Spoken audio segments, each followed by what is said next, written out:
Hello बच्चों, दीक्षा परमार एक बार फिर से आपका स्वागत करता है आपके अपने यूट्यूब चैनल दीक्षा क्लास स्टडी पर। तो आशा करते हैं आप सब अच्छे होंगे, हम सभी बहुत बढ़िया। तो जैसा कि आपको पता है कि हम लोग बायोलॉजी का चैप्टर लेकर के आ रहे थे, बायोलॉजी हम लोग पढ़ रहे थे, बायोलॉजी का 3rd नंबर चैप्टर हम लोग पढ़ रहे थे जिसका नाम था परिवहन। परिवहन के अंतर्गत हम लोगों ने यह देख लिया था कि परिवहन होता क्या, उसकी क्या जरूरतें पड़ी, परिवहन की आखिरकार मतलब हमारे शरीर में क्या जरूरत था, इसके बारे में हम लोगों ने फर्स्ट क्लास में पढ़ा था। दूसरी क्लास में हम लोगों ने देखा पौधों के अंतर्गत जो पौधे में जो क्या नाम है जल और भोजन का जो संचरण करते हैं उसमें क्या क्या अंतर पाया जाता है, जाइलम एवं फ्लोएम, उसके बारे में हम लोगों ने पढ़ा था। ठीक है, चलिए आज का जो हम लोगों को टॉपिक पढ़ना है वो पढ़ना है पौधों में पदार्थों के परिवहन की क्रियाविधि। तो चलिए शुरू करते हैं।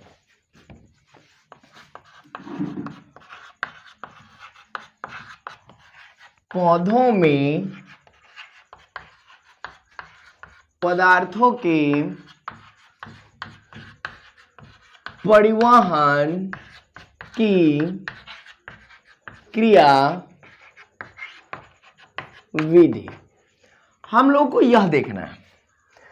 अब एक बात बताइए, कहा गया पौधों में, तो हम लोग पादप जगत के अंतर्गत थे, हम लोगों ने पौधों में ही पढ़ा था कि पौधों में भोजन का स्थानांतरण कैसे होता है, उसमें वो लोग परिवहन कैसे होता है, पौधों में परिवहन, इस टॉपिक को हम लोगों ने उठाया था। उसी का ये सब टॉपिक है जिसका नाम है पौधों में पदार्थों का परिवहन की क्रियाविधि। मतलब आखिरकार पौधों के अंदर जो जाइलम एवं फ्लोएम की सहायता से जो भी उसके पोषक तत्व शरीर के अन्य भागों में पहुंचते हैं उसके बारे में हम लोग को पढ़ना है इस टॉपिक में। तो चलिए हम शुरू करते हैं। तो पौधों में पदार्थों के लिए परिवहन के लिए ना 2 क्रियाविधि होते हैं। क्रियाविधि के अंतर्गत 2 तरीके से यह क्रिया संपन्न होती है। पहला क्रिया का नाम है संवहन, स्थानांतरण। पहला क्रिया का नाम क्या है? स्थानांतरण। और दूसरा क्रिया का नाम है वाष्पोत्सर्जन। वाष्पोत्सर्जन।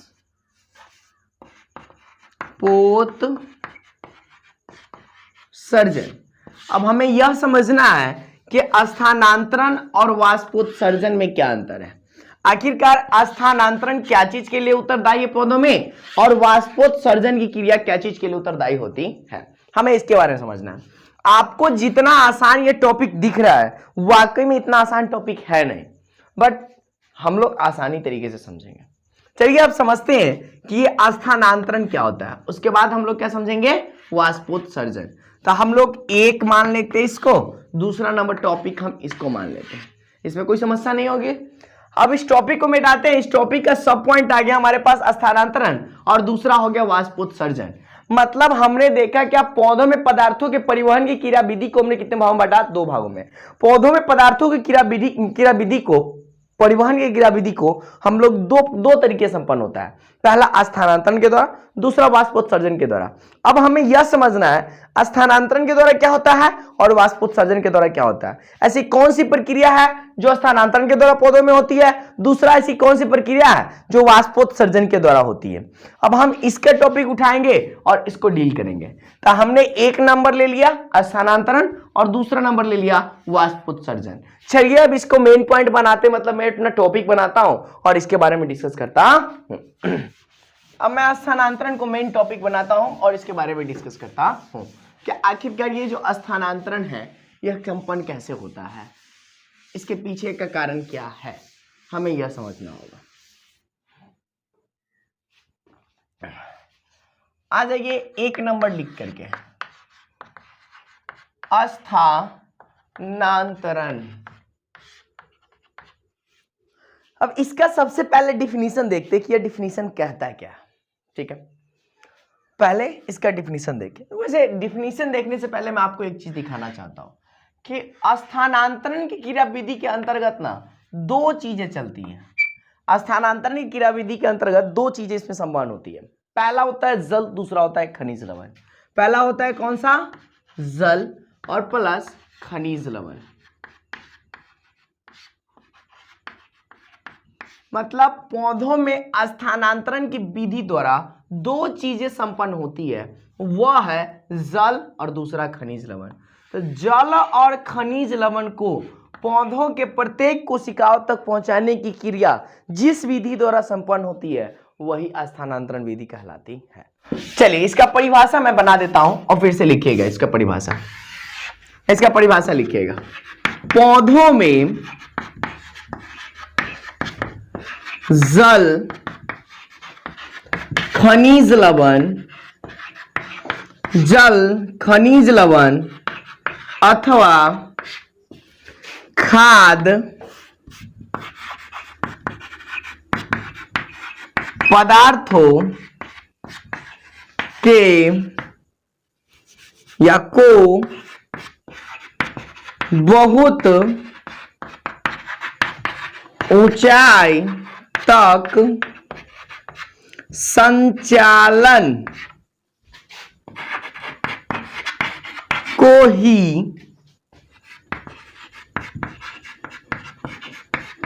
स्थानांतरण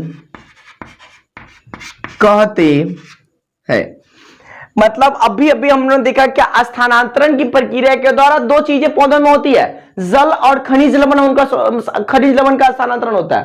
मतलब ऐसी वह प्रक्रिया जिसमें जल एवं खनिज लवण को प्रत्येक पौधे के प्रत्येक कोशिका तक जो ढोकर के लेकर के जाएगा वही विधि हमारा क्या कहलाएगी, स्थानांतरण कहलाएगी। इसीलिए मैंने ये तोड़कर बताया, उसके बाद मैंने इसका परिभाषा लिखा कि पौधों में जल, खनिज लवण अथवा खाद्य पदार्थों को बहुत ऊंचाई तक संचालन को ही क्या कहते हैं, हम स्थानांतरण कहते हैं। ये हो गया हमारा स्थानांतरण का परिभाषा। तो आप एक नंबर में इसको भी देकर के लिख सकते थे इसके सब पॉइंट के अंतर्गत, ठीक है। तो अब इसका पॉइंट हम लिखते हैं, उसके बाद पुनः इसके बाद समझेंगे कि यह प्रक्रिया है क्या। अब चलिए इसका पॉइंट हम लिखते हैं।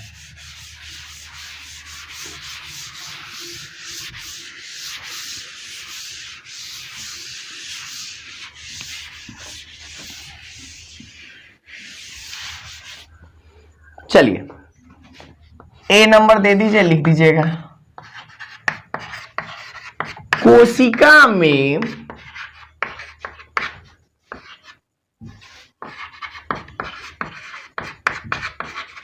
कोशिका रस का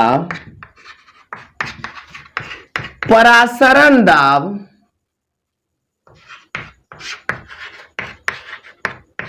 कोशिका में कोशिका रस का परासरण दाब भूमिगत जल के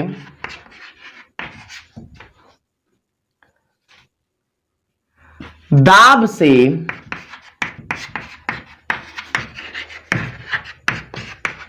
अधिक होने से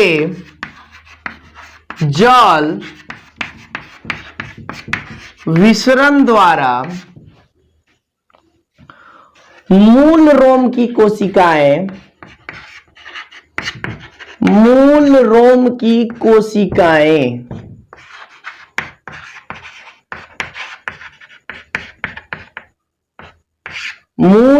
की कोशिकाएं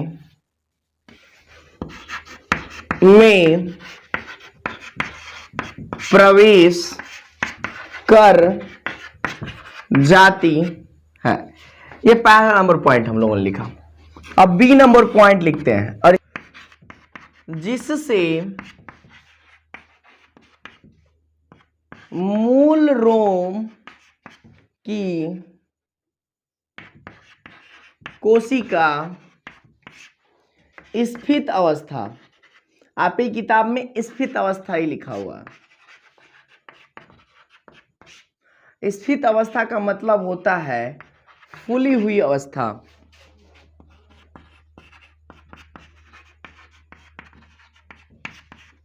में आ जाती है। अब इसका अगला नंबर पॉइंट लिखिए।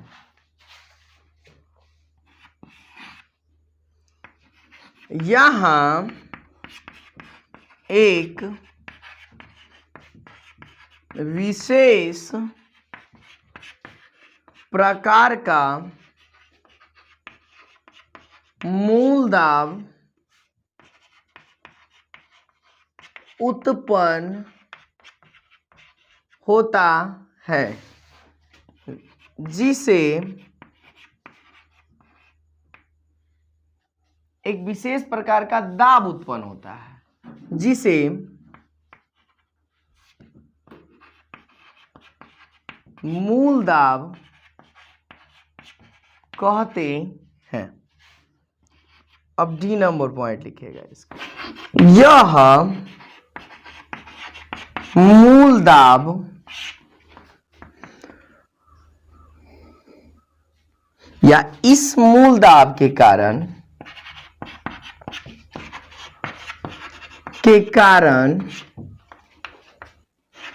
जल एक कोशिका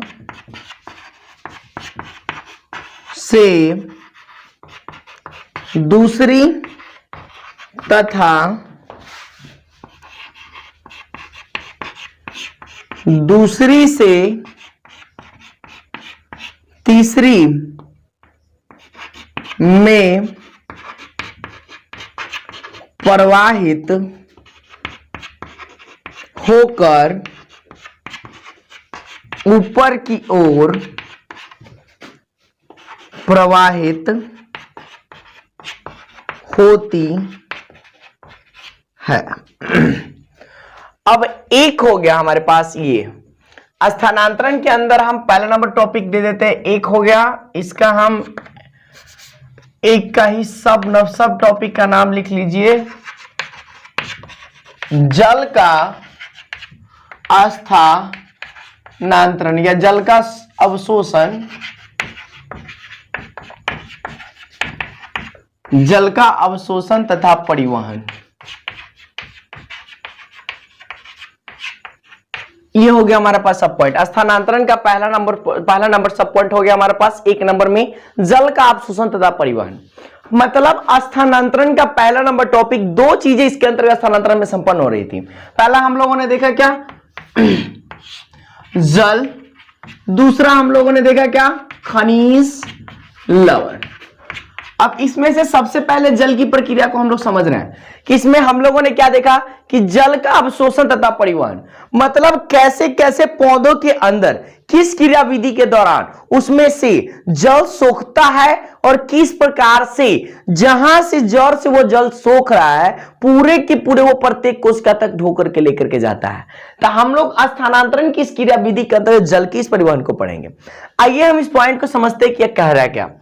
कोशिका में कोशिका रस का परासरण दाब भूमिगत जल के दाब से क्या होता है, अधिक होने से जल का विसरण द्वारा मूल रोम की कोशिकाओं में प्रवेश कर जाती है। होता क्या है कि जैसे मैं मान लीजिए, वैसे मैं पिक्चर अभी बनाऊंगा तो मैं आपको समझाऊंगा बहुत अच्छी तरीके से। जैसे मैं मान लीजिए कि हमारी पेड़ है, ये जो हमारा पेड़ है, इस पेड़ के जो जड़ है, तो इसके जो मूल रोम सब यहां से निकले होंगे, ये जो मूल रोम से निकले होंगे, इससे क्या करेगा, यह जल को सोखेगा। यह जल को क्या करेगा, सोखेगा। और जब यह जल को सोखेगा तो यहां से यह कहां बढ़ेगा, ऊपर की तरफ बढ़ेगा। जब ये इस प्रक्रिया में पहुंचेगा तो यही प्रक्रिया मैंने लिखा है, कोशिका में कोशिका रस का परासरण दाब भूमिगत जल के दाब से क्या होता है, अधिक होता है और जल विसरण द्वारा मूल रोम के कोशिकाओं में प्रवेश कर जाता है। मतलब यहां से जो मिट्टी के अंदर ये जो जड़ पाया जा रहा है, इसमें ये जो जड़ है, तो इस मिट्टी में जो भी पानी के जो कण उपस्थित है, इस पानी के कण की मदद से क्या करेंगे, ये ऊपर खींचेंगे इसको, और ये जड़ मूल रोम इसको क्या करेंगे, अपने अंदर लेंगे। अब ये अपने अंदर ले लिए, उसके बाद हमारे पास दूसरा नंबर पॉइंट क्या कह रहा है, जिससे मूल रोम की कोशिका स्थित अवस्था में आ जाती है।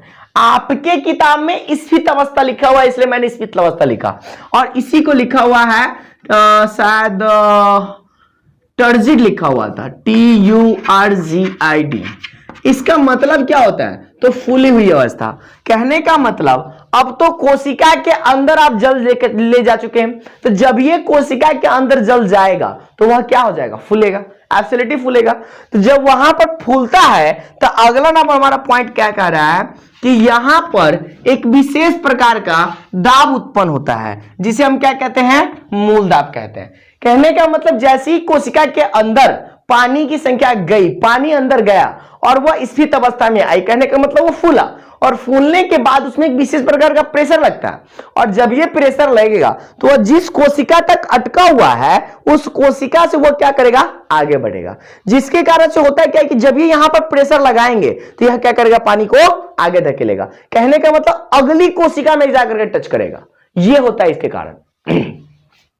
अभी मैं पिक्चर बना के समझाता हूं। इस मूल दाब के कारण जल एक कोशिका से दूसरी तथा दूसरी से तीसरी में प्रवाहित होकर ऊपर की ओर क्या होती है, प्रवाहित होती है या चली जाती है। कहने का मतलब जल का परिवहन इस विधि के द्वारा हो जाता है। अब आइए किस विधि के द्वारा, हमको इसका फिगर समझना पड़ेगा, और फिगर समझना है तब तो बनाना ही पड़ेगा फिगर।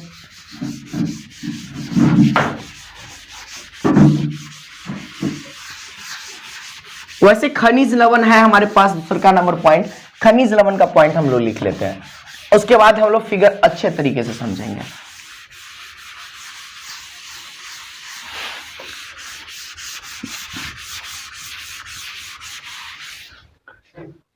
चलिए दूसर का नंबर पॉइंट हम लोग देते हैं। एक का सब नंबर पॉइंट हम लोग एक नंबर में दे दिए थे, अब हमारा दूसर का नंबर पॉइंट, यह हमारा क्या कह रहा है, खनिज लवणों का परिवहन। अब हमको इसके अंतर्गत देखना है। अब इसका सब नंबर पॉइंट लिखिए। जैसा कि हम जानते हैं कि मिट्टी के जल में अनेक प्रकार के लवण, जैसे नाइट्रोजन, फास्फोरस,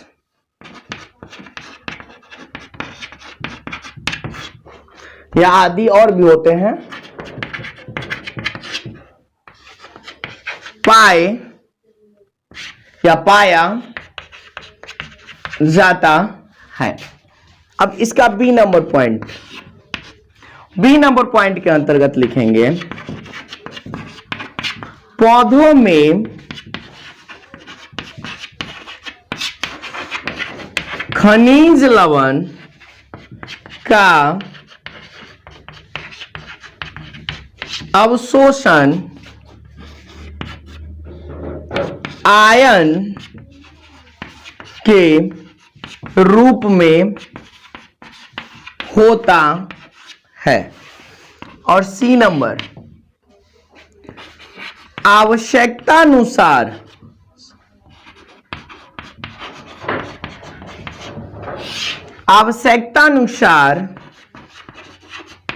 पौधे आयनों का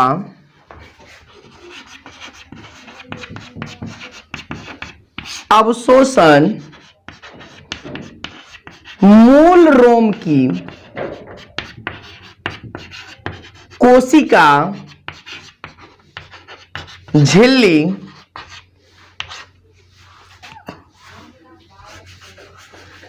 की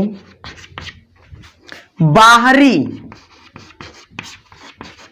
सतह पर स्थित खास पदार्थों से जुड़कर करता है। अब इसका डी नंबर पॉइंट लिखेंगे। अब चलिए सबसे पहले इसको हम समझते हैं, उसके बाद हम लोग डी नंबर पॉइंट लिखेंगे। यह क्या कर रहा है, खनिज आ गया। तो आपको इसके बारे में मैंने बताया था कि खनिज वैसा पदार्थ होता है धरती के अंदर से खन करके निकाली गई सारी की सारी वस्तुएं जो भी निकाली जाए तो सारा का सारा हमारा क्या कहलाता है, खनिज कहलाता है। वो कुछ भी हो सकता है। तो ये होगा कि जैसा कि हम जानते हैं कि मिट्टी के जड़ में अनेक प्रकार के, मिट्टी के जल में, सही है, जल में अनेक प्रकार के लवण, जैसे नाइट्रोजन हो गया, फास्फोरस हो गया, ये सारे के सारे चीज पाए जाते हैं। ठीक है। दूसरा का नंबर पॉइंट, पौधों में खनिज लवण का अवशोषण आयन के रूप में होता है। अभी कभी हम जल का जो देखे है जल परासरण की विधि के द्वारा देखे, परासरण विधि के द्वारा। तब परासरण दाब के द्वारा जल क्या कर रहा था, अपने मूल रोम में जाकर के, तब मूल रोम में जाकर के स्फीत अवस्था में जो कोशिका थी वो उसको ऊपर की तरफ धकेलती थी, तब वो आगे बढ़ता था। इसमें क्या चीज के द्वारा हो रहा है, वह आयन के द्वारा हो रहा है। इसीलिए कहा कि पौधों में खनिज लवण का अवशोषण आयन के रूप में होता है। और तीसरा नंबर पॉइंट क्या कह रहा है कि आवश्यकता अनुसार पौधे आयन का अवशोषण मूल रोम की कोशिका झिल्ली की बाहरी सतह पर स्थित खास पदार्थों से जुड़कर करता है।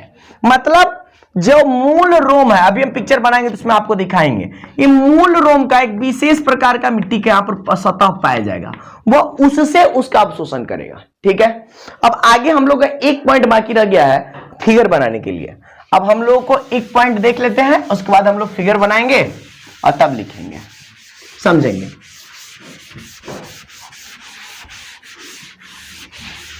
चलिए डी नंबर पॉइंट हम लिखते हैं। इससे मृदा एवं जड़ के बीच आयन सांद्रण में अंतर हो जाता है, जिसे समाप्त करने के लिए मृदा से जल जड़ में प्रविष्ट होता रहता है। अब ध्यान दीजिए, इससे मृदा एवं जड़ के बीच, मृदा एवं जड़ के बीच आयन सांद्रण में अंतर हो जाता है, और जिसे समाप्त करने के लिए मृदा से जल जड़ में प्रविष्ट होता रहता है। अब एक बात बताइए, इसमें हमने क्या देखा कि आवश्यकता अनुसार पौधे आयनों का क्या करता है, अवशोषण मूल रोम की कोशिका झिल्ली की बाहरी सतह पर स्थित खास पदार्थ से जुड़कर करता है। अब जब ये आयन का जब सांद्रण किया, मतलब आयन को ये लिया, खनिज लवण को अपने अंदर ले लिया, उसके बाद क्या कर रहा है कि इससे मृदा एवं जड़ के बीच आयन सांद्रण में अंतर हो जाता है, जिसे क्या होता है, समाप्त करने के लिए क्या होता है, मृदा से जल जड़ में प्रविष्ट होता रहता है। अब जितना जल वह लिया उतने जल को वह क्या करेगा, सोखेगा। अब आइए इस फिगर को समझते हैं, फिगर के द्वारा यह क्या करना चाहता है।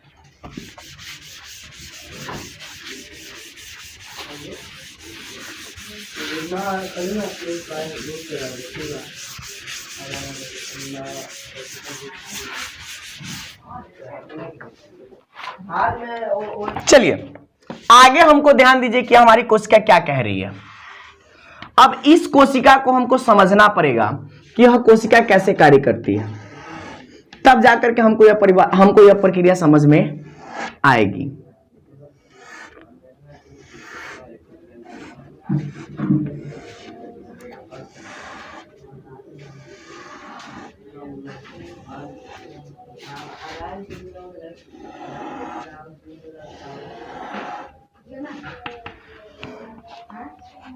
मतलब आपके पुस्तक में फिगर बना हुआ है, इसी फिगर को मैं बना रहा हूं पुनः। ये कोशिका झिल्ली मैंने यहां पर बनाया, अब इसी का सतह पुनः मैं यहां पे बना रहा हूं, सेम टू सेम इसी का है। अंतर बस इतना है कि इसमें मूल रोम की कोशिका पाई जाएगी, वहां पे मूल रोम की कोशिका उपस्थित नहीं है।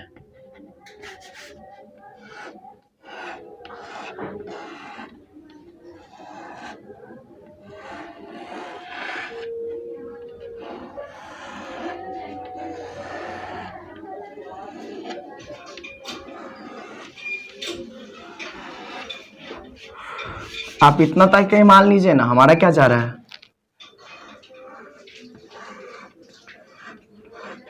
ये हमारा मूल रोम है, ठीक है। ये मिट्टी के कण यहां पर उपस्थित है, आपके फिगर में दिखाया होगा, मृदा के कण उपस्थित है जो हमारे सांद्रण के लिए जरूरी है। ये ले लेंगे। उसके बाद ये मृदा का यहां पर एक सतह दे दिया हुआ है। उसके बाद यहां से आते हैं, यहां पर हमारा कोशिका झिल्ली की सतह बना दिया हुआ है हमारे पास। अब इसके अंदर एक विशेष प्रकार की संरचना पाई जा रही है, उसको वह बनाया हुआ है। चलिए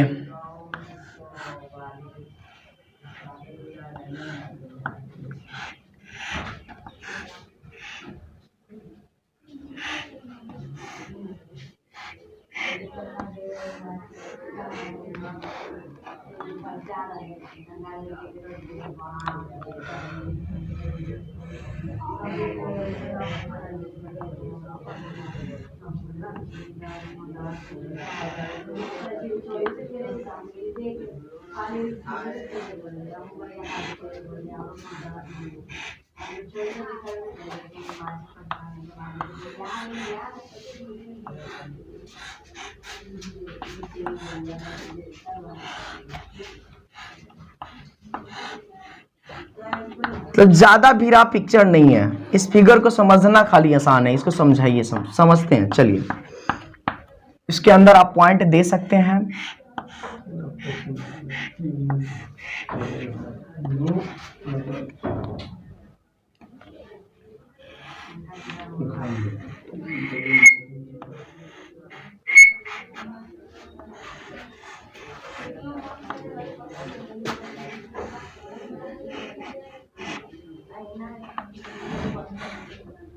आप कितना भी बना सकते हैं, इससे कोई लेना देना नहीं है कि किताब में इतना दिया हुआ है हमको इतना बनाना, नहीं। जो जितना बड़ा पेड़ रहेगा उसमें कोशिका उतना ही बड़ा पाया जाएगा। आप लोग 9th क्लास में पढ़े होगा, तो 9th क्लास के फर्स्ट नंबर चैप्टर में आप लोग को यही पढ़ना था कि अगर मूस से हम तुलना करते हैं अगर हाथी का, तो हाथी में कोशिका एब्सोल्युटली की संख्या उसके कितना होगा, ज्यादा होगा। मतलब जितना बड़ा पेड़ होगा उसमें उतनी कोशिका होगी। ठीक है, ये कोई जरूरी नहीं कि इसमें जितना दिया हुआ आप उतना ही बनाएंगे।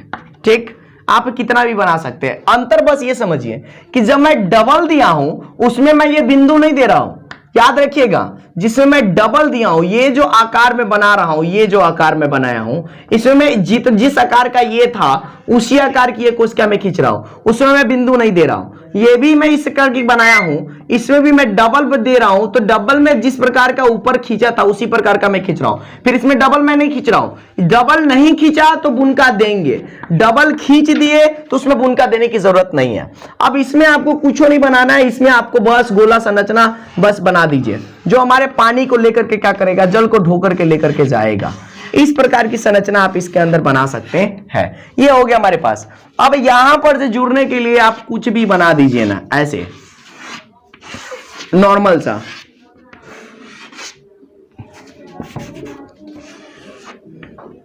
फिर ऐसे से ऐसे जुड़ा हुआ है, फिर ऐसे है, फिर ऐसे से ऐसे जुड़ा हुआ है। ठीक है, इसमें से क्या होता है कि ये यहां पर मृदा के कण लिखे हुए हैं हमारे पास, ये जो मोटे मोटे हो गए तो सो इसको क्या लिखा हुआ है, मृदा के कण, मृदा के कण। दूसरा हमारे पास क्या हो गया, ये जो कोशिका हमारे पास ये पाया जा रहा है, यही हमारा क्या है, मूल रोम, मूल रोम। अब हमको यह समझना है। उसके बाद यहां पर ये जो डबल रोल वाली कोशिका पाई जा रही है, इसे में ही हमने क्या कहा था, जाइलम कहा था। और ये जो बिंदु बिंदु वाली संरचना पाई जा रही है, यही है हमारा क्या, फ्लोएम, फ्लोएम है हमारे पास। अब इस बात को समझिए होता है क्या।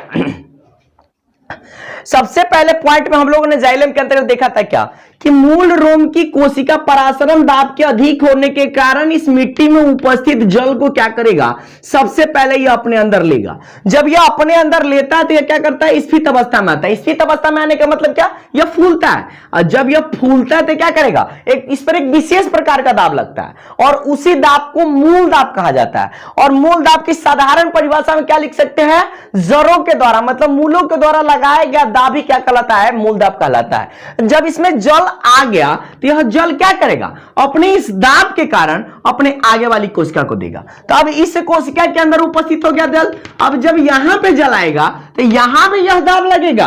अब यह दाब क्या करेगा, अपने आगे वाली कोशिका को देगा। जब यह अपने आगे वाली कोशिका को देगा, वह भी क्या करेगा, उससे आगे वाली कोशिका को प्रदान करेगा। और वहां भी मूल दाब लगते ही रहते हैं, क्योंकि जल की प्रक्रिया के द्वारा ही पानी ऊपर जा रहा है, दूसरा कोई प्रक्रिया नहीं। वाष्पोत्सर्जन पढ़ेंगे तो वाष्पोत्सर्जन में पढ़ाऊंगा दूसरी प्रक्रिया, ठीक है।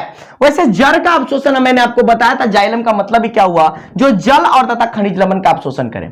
तब यहां पर भी जल आ गए, अब यहां पर भी विशेष प्रकार का दाब लगा, मूल दाब। तब यहां से जल इस कोशिका में आ गए, यहां से इस कोशिका में आ गए, यहां से इस कोशिका में आ गए, और ऐसे करते करते हुआ पौधे के प्रत्येक कोशिका तक पहुंचता है। और जब यहां तक आता है तब यहां पर हमारे पास एक विशेष प्रकार का तंत्र उपस्थित है ही, जिसका नाम है जाइलम।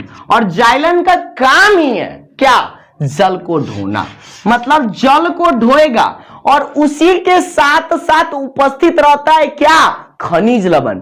मैंने बताया था खनिज लवण को ढोने के लिए विशेष प्रकार का यहां पर तंत्र नहीं पाया जाता पौधे के अंदर, वो जल में उपस्थित खनिज लवण को ही लेता है, जो जल में उपस्थित रहता है। कहने का मतलब इस मिट्टी के कण के अंदर सिर्फ और सिर्फ जल ही नहीं थे, इस कण के अंदर आपको खनिज लवण भी उपस्थित है। अभी खनिज लवण जब जल लिया इसको, तो यहां से खनिज लवण भी इसके साथ साथ जाएगा।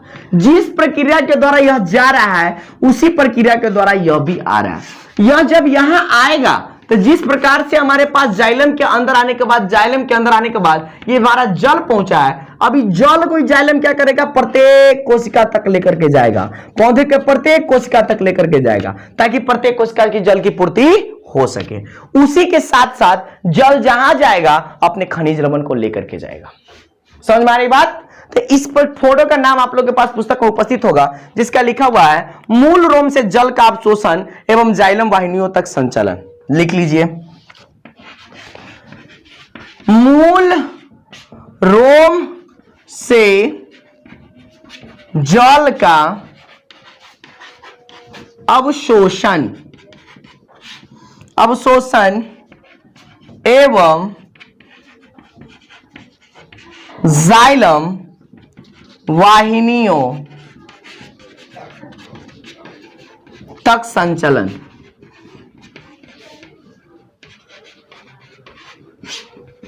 तक संचलन। ये हो गई हमारी पूरी प्रक्रिया। तो आज के क्लास में इसी पर रखता हूं, कल मैं वाष्पोत्सर्जन को लेकर के आऊंगा। वाष्पोत्सर्जन को पुनः ये पूरी की पूरी प्रक्रिया आपको उसके अंदर पढ़नी है, थोड़ा ना थोड़ा डिस्कस हम लोग को करना ही पड़ेगा। अभी जितना हम पढ़े हैं उसको पुनः कल हम रिवीजन करेंगे, फिर से हम आगे बढ़ेंगे। तो आज के लिए इतना ही, थैंक यू सो मच, मिलते हैं अगले क्लासेस में, तब तक के लिए बाय टाटा, खुश रहिए और हमेशा रहिए, keep smiling and be happy, have a nice day, thank you.